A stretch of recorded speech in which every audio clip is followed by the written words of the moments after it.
नमो नमो अरहंताण, नमो नमो सिद्धाण, नमो नमो यरियाण, नमो नमो गच्छायाण, नमो लोये सव साहुणं, नमो लोये सव साहुणं। तेसो पंच नमोकारो सौवा पावपणासनो, मंगलाणञ्च सौवेसिं परमं हवै मंगलम्। मंगलानञ्च सौवेसिं परमं हवै मंगलम्। कई जन्मों से पुकारती हूँ, कोई तो कारण जरूर होगा। कई जन्मों से पुकारती हूँ, कोई तो कारण जरूर होगा। चलते चलते पहुँच न पाई, चलते चलते पहुँच न पाई, मेरी लगन का कसूर होगा। मेरी लगन का कसूर होगा। पंच परमेष्टि को प्रणाम। प्रणाम करूं परमात्मा स्वरूप सतगुरुदेव।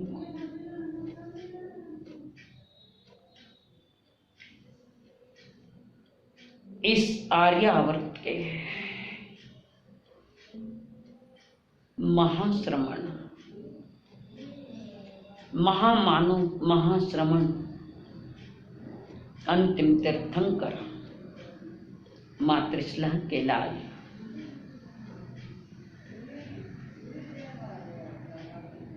जिन्होंने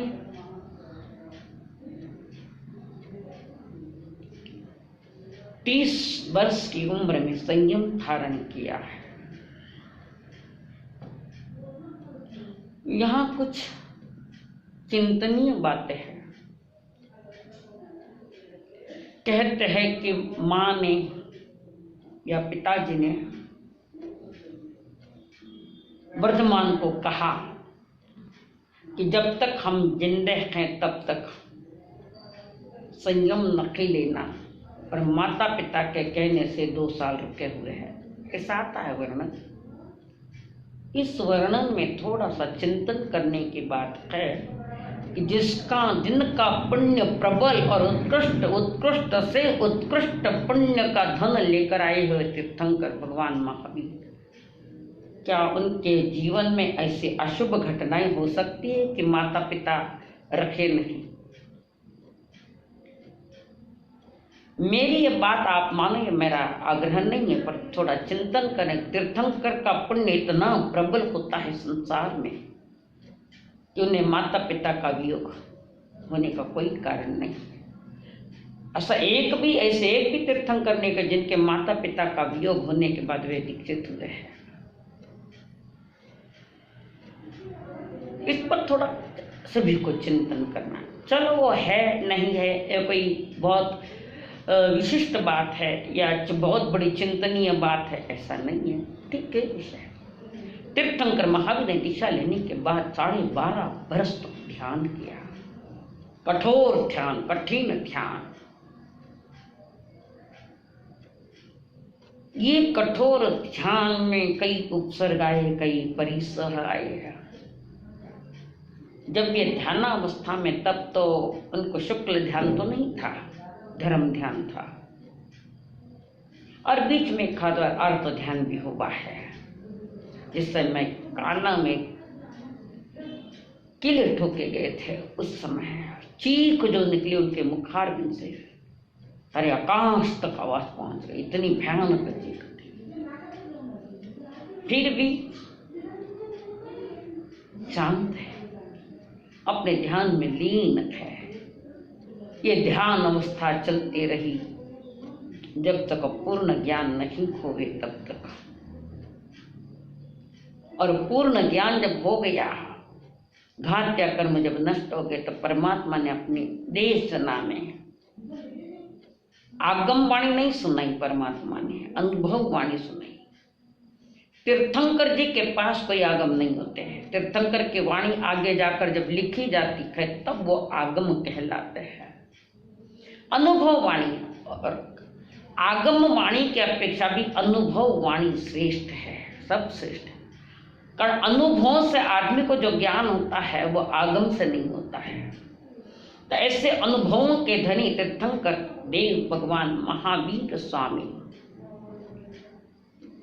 अपनी देशना में जो कुछ कहे जा रखे हैं, सन्नि कर्म भूमि का सन्नि गर्भज मनुष्य, और देशना सुन रखे थे भव्य आत्माएं। भव्य और अभव्य लोक में से दो प्रकार के, कोई भवी है कोई अभविक है। तो जब हम पूछते हैं भाई ये भवी है ये अभविक है, तो अभवी आने क्या, जो मोक्ष नहीं जाता, कभी नहीं जाता। क्यों नहीं जाता, क्या अभवी है। अभवी बोले तो क्या है, जिस आत्मा में अभव्यत्व गुण है वे अभविक है, और जिस आत्मा में भव्य गुण है वे भवी जीव है। पुनः भवी जीवों में भी भेद पड़ते हैं। कुछ भवी जीव होकर भी 3 काल में भी मोक्ष नहीं जाते, कारण उन्हें 3 काल में भी देव गुरु धर्म का सानिध्य नहीं मिलता। अब जो दूसरे भविक है उनको देव गुरु धर्म का सानिध्य भी मिलता है, वे पुरुषार्थ पे करते हैं और अपने पुरुषार्थ के साथ वे इस संसार से मुक्त होकर मोक्ष गति पाते हैं। गति के हिसाब से अगर हम देखें तो गतियां 5 प्रकार की है।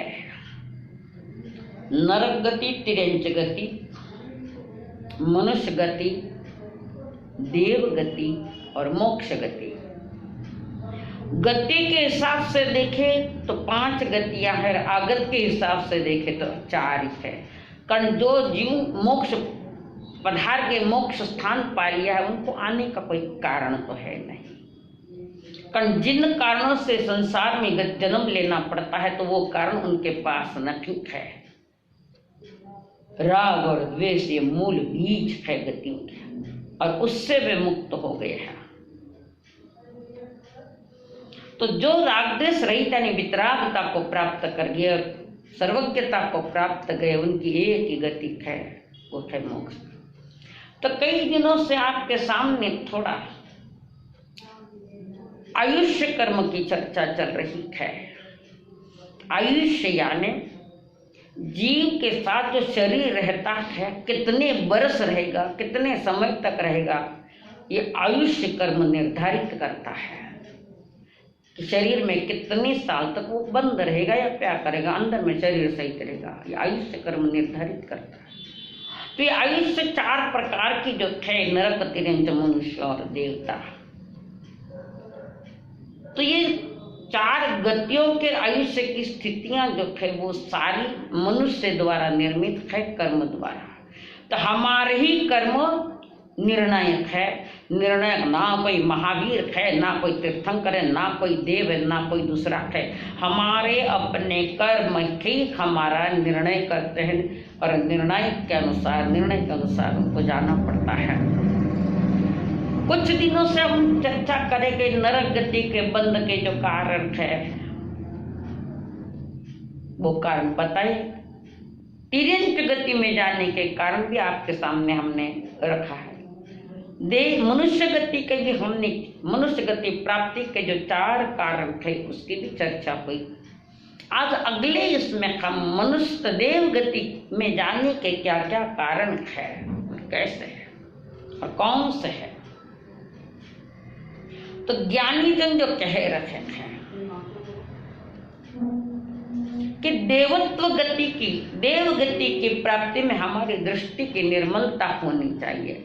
अब वो दृष्टि की निर्मलता यानी सम्यक दर्शन होना चाहिए, यथार्थ दर्शन, विवेक दर्शन, जो सम्यक सत असत का भेद कर सकता है, जिसमें सत्य को जानने की और अनुभव करने की शक्ति का वो सम्यक दर्शन।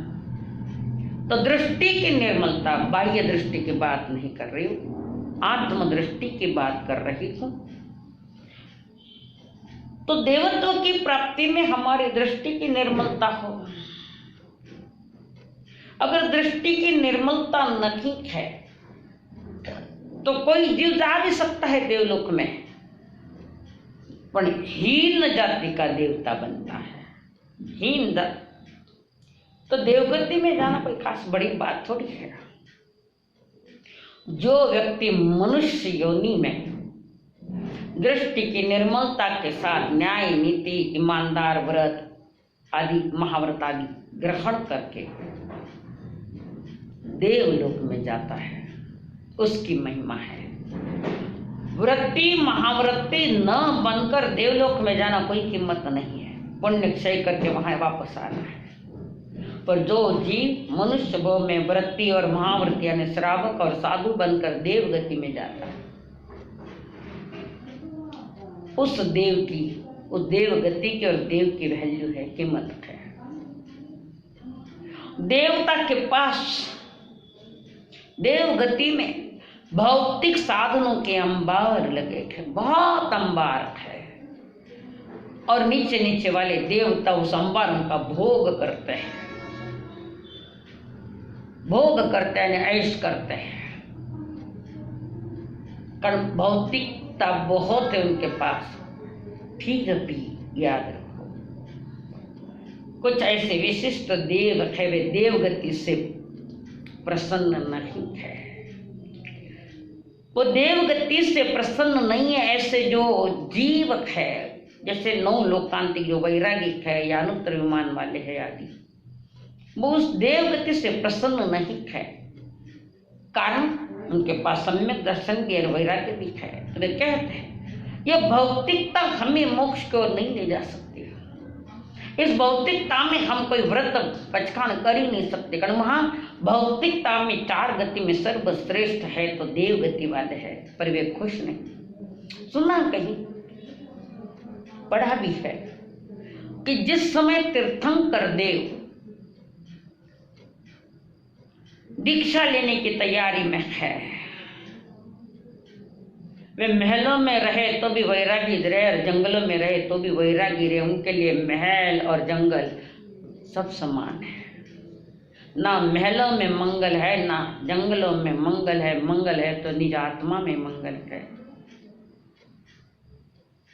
तो महलों में रहकर भी वे वनवासी जैसे रहने वाले तीर्थंकर देव जिस समय दीक्षा की तैयारी में निकले हैं देवता होने के लिए, पालकी के निर्माण करते हैं, शिविका, भारी से भारी शिविका तैयार करते हैं। और तीर्थंकर महावीर की, तीर्थंकर तो अभी नहीं है, तीर्थंकर नाम कर्म का उदय जब तीर्थ की स्थापना होती है तब होता है, तब तक वो सत्ता में है तीर्थंकर पद। तो ये शिविका में बैठ रहे और सारे देवता, इंद्र देवता उस वैराग्य की अनुमोदना करने के लिए जब वहां पर आते हैं, दीक्षा कल्याणक मनाने के लिए जब आते हैं और शिविका उठाने के लिए तैयारी करते हैं, तो उनके परिजन मना कर देते हैं। तीर्थंकर देव की ये शिविका उठाने का अधिकार सिर्फ मनुष्य मात्र को है, कर्म भूमि का मनुष्य, देवता नहीं कर सकता। उस समय देवता को लगता है इतना वैभव होने के बाद भी हमारे नसीब में तीर्थंकर की या वैराग्य की शिविका भी नहीं उठा सकते हम, हमें वो अधिकार नहीं मिला, कारण वे कभी वृत्ति महावृत्ति नहीं बनते देवता। तो उस समय सन्नी गर्भज मनुष्य शिविका को उठाते हैं, और जिन्होंने शिविकाएं उठाने में अपना हाथ लगाया है वो उन्हीं के शासन में महावृत्ति बनते हैं, वृत्ति महावृत्ति बनते हैं। ये नियति है ऐसी हुई। तो देवता के आंखों में उस समय अश्रु आ जाते हैं, धिक्कार है हमारे जन्म को, जबकि सब कुछ सुखों के अंबार है, वे इंद्रिय सुखों के अंबार है, आत्मिक सुख के नहीं है। आत्मिक सुख पाने का अधिकारी एकमात्र कर्म भूमि का मनुष्य है और कोई नहीं, वो भी गर्भज मनुष्य, वो भी सन्नी हो, वो अधिकारी है, बाकी कोई अधिकारी नहीं। इस हिसाब से 15 प्रकार के मनुष्य ही 5 भरत, 5 ऐरावत, 5 महत, 15 प्रकार के मनुष्य ही मोक्ष जाने की योग्यता रखते हैं। योग्यता होते हुए भी कोई मनुष्य अगर अयोग्य तरीके से, गलत तरीके से मनुष्य जन्म का उपयोग करता है, मनुष्य जन्म हार जाते हैं। अनंत बार मिला हुआ ये मनुष्य जन्म अनंत बार हारा, आज भी उसी दशा में है, आज भी हमारी वैसी स्थिति है। मनुष्य चाहता है देव बनूं, देवता चाहता है मनुष्य बनूं। कितनी विचित्रता है। तो ज्ञानी जन कहते हैं, तो एक कर्म भूमि का गर्भज मनुष्य अधिकार रखता है मोक्ष जाने का।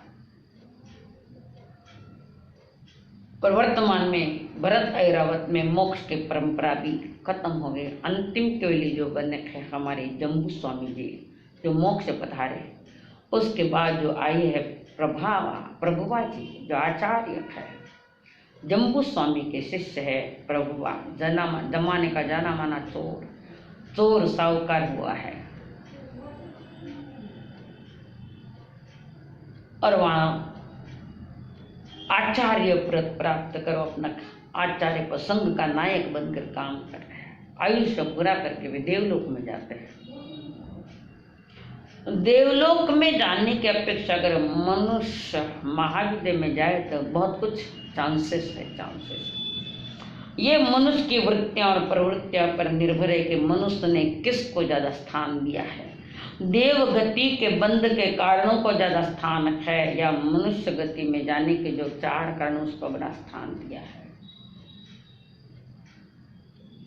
तो देवता जो है वो ऊपर जो वे सोचते हैं धर्म ध्यान करने का सबसे ज्यादा अवसर मनुष्य गति में है, और वे देवता भी सोचते हैं उन सबको प्राप्त करके हम तीर्थंकर के समूह शरण में जाएंगे।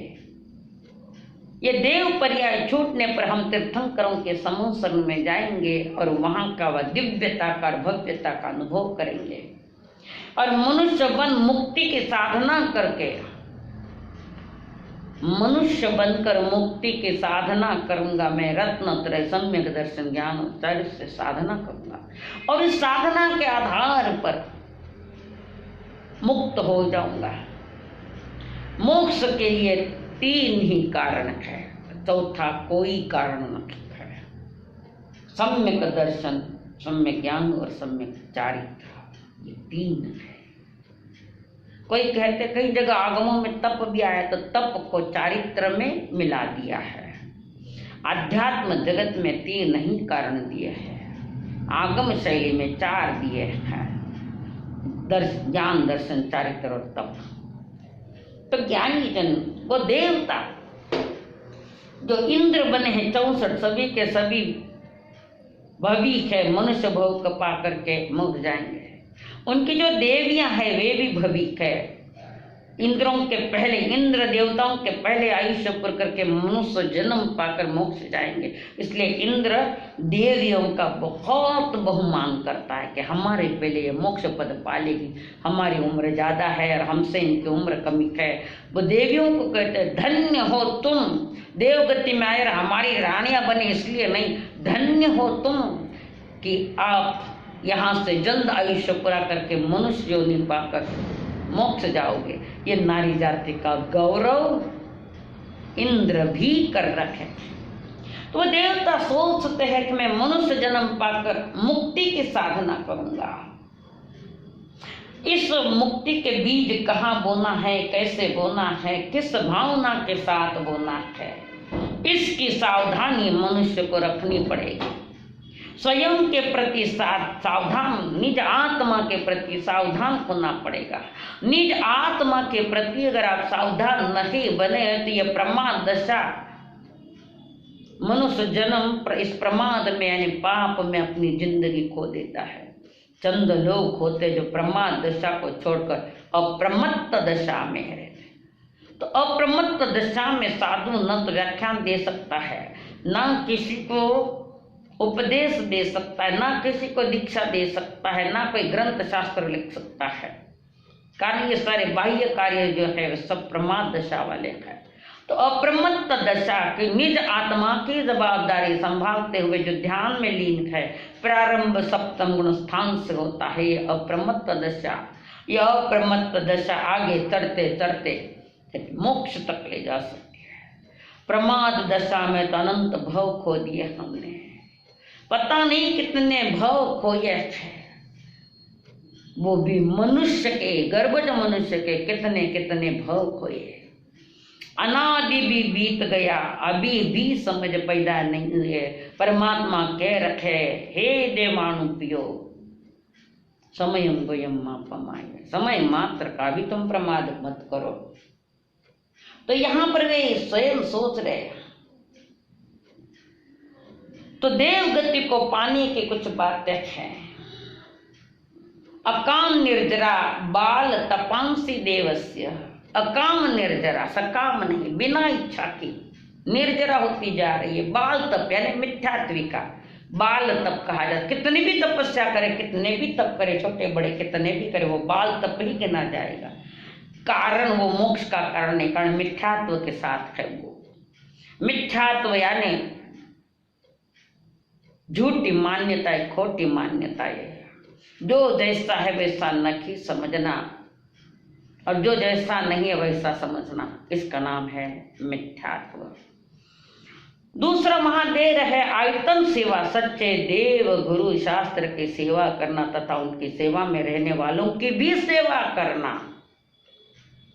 जैसे हम लोग में वर्तमान में साधु संतों की तुम सेवा करते हो, करिए गोचरी है, पानी है, बाकी की व्यवस्था, उतरने की व्यवस्था, सारी व्यवस्था संघ करता है। पर संतों की रात दिन सेवा करने वाला वो आदमी जो है, हमारी रक्षा कर रहा है, उसकी भी सेवा करनी चाहिए, उसको भी पूछना चाहिए।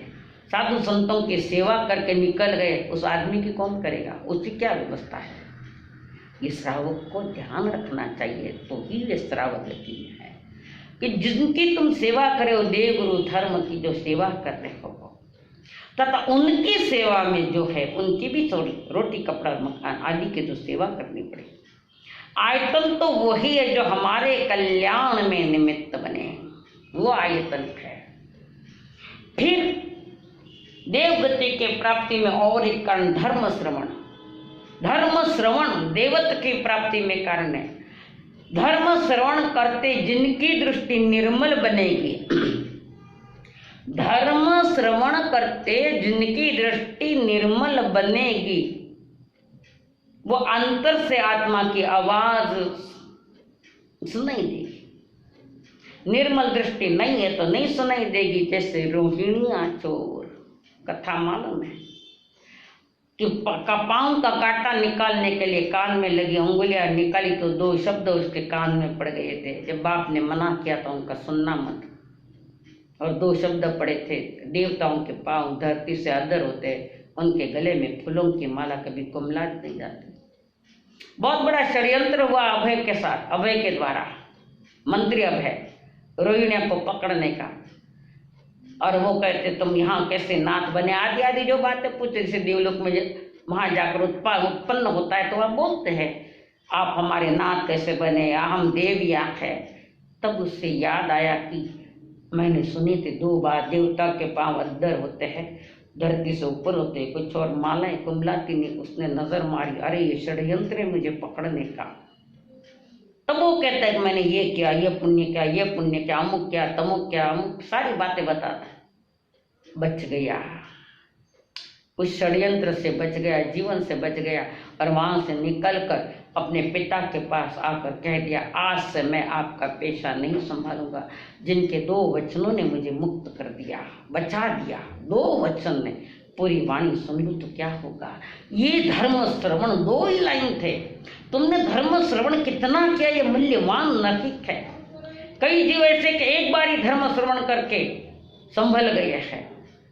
हम पता नहीं छोटे थे जब से दादाजी के साथ सुनने के लिए आते, आज स्वयं दादाजी है तो वैसे के वैसे धर्म श्रवण है पुण्य श्रावक का। प्रभु की वाणी सुनकर पुनः प्रभु के पास नहीं गए, बस उसकी विधियां इन्हें प्रैक्टिकल प्रयोग किया, सामयिक के रूप में देवलोक में गया। तो धर्म श्रवण जो होता है, इस काम ने बहुत सुना है, पर कैसे सुना है, कितना सा सुन पाते। भीतर से सुनने की आकांक्षा है तो वो धर्म श्रवण देवत्व की प्राप्ति में निवृत्त हो। अंतकरण के भावों से अगर सुनने की इच्छा थी तो वो देवत्व का कारण बनता है। तो ज्ञानी जन कहते हैं धर्म श्रवण हमारे देवत्व में सहयोगी बनता है। आहार संज्ञा को जीतने का पुरुषार्थ सतत हुए, सतत भावों में भी तपस्या के भाव रखें। कदाच संज्ञा नहीं जीत पाए तो भाव तो रखने में, तपस्या में तत्परता, छोटी छोटी तप। 1 रोटी की भूख है तो कौन रोटी खाऊं, अरे कई प्रकार के तप है, परखो। अनपढ़ होते हुए भी बहुश्रुत के चरणों में ज्ञान की जिनको ललक है, इच्छा है ज्ञान प्राप्त करने की तीव्र भावना, जगत भावना की निर्मलता जीव को ऊंचाई पर ले जाती है। सदपात्र को दान देने की भावना, सत्पात्र को दान देने की भावना भी देवगति का कारण बनता है। जहां हम गलतियां करते हैं वहां हम मनुष्य, और जहां अपनी गलतियों को स्वीकार करते हैं बस वो देवत्व की तैयारी है। एक अपनी गलती को जो स्वीकार करता है वो है मनुष्य, और अपनी गलती को स्वीकार जो कर रहा है वो देवत्व की तैयारी कर रहा है। जहां गलतियां करे वो मनुष्य, जहां गलतियों का स्वीकार कर लिया वो देवगति की तैयारियां हैं। स्वीकार और सुधार, गलती का स्वीकार और गलती में सुधार करना। आगे कुछ आगमों में और भी आया, देवगति का सराग संयम, पाप परिणामों से मुक्त। संयमी होने के बाद भी शुभ राग होता है, इसलिए वो सराग है। संयम असंयम, कुछ संयम कुछ असंयम, स्थूल पापों से निवृत्ति, सूक्ष्म पापों से निवृत्ति नहीं, उसको कहते श्रावक वर्ग, श्रवणोपासक, वो भी देवगति का कारण। बाल तप, भौतिक या लौकिक लक्ष्य से तप करता है, वो बाल तप है, अज्ञान तप है, मिथ्यात्व तप है, देवगति का कारण। अकाम निर्जरा, अनिच्छा से, दबाव से, पराधीनता से, लोभवश, मजबूरी में कष्ट सहना, वो है अकाम निर्जरा। तो जैसे नाग नागिन यानी वो धर्मेंद्र पद्मावती जो बने है, उस नाग नागिन ने जो अग्नि में जल रहे थे तो पार्श्वनाथ ने उनको जलते हुए अग्नि से बाहर निकाला और उनको नौकार मंत्र का शरणा दिया। थोड़ा से शरण ने, थोड़े से उनके वचनों ने देवगति को प्राप्त करवा दिया। तो ज्ञानी जन ये कहते हैं कि तुम्हारे भीतर में मनुष्य गति में अगर देवत्व जाग गया है तो उस देवत्व को प्राप्त करने का अवसर है वहां पर। अगर हमारे भीतर में शैतानियत है, हमारे भीतर में अगर इंसाफ नहीं, इंसान की प्रवृत्ति नहीं है, वो देवत्व की तैयारी कैसे कर सकता है? देव गति में जाने की तैयारियां यहां से ही करनी पड़ती है। चाली भद्र सर्वासिद्ध विमान में गए, थोड़ी सी गलती हो गई,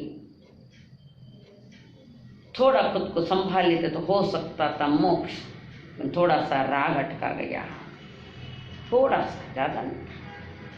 आईवंती सुकुमार जिसने भगवती भगवती सुनता सुनता वो अपने सुनाने वाले गुरुदेव को कहता है, प्रभु मैं तो वहां से आया हूँ गुरुदेव, जहां जिसका वर्णन भगवती में कर रखे है, मैं वहां से आया हूं, मुझे वही जाना है। बस ये नियाना हो गया। तब गुरु ने क्या, दीक्षा लो, संयम पालो और लक्ष्य बनाया आईवंती, वो जो देवलोक का,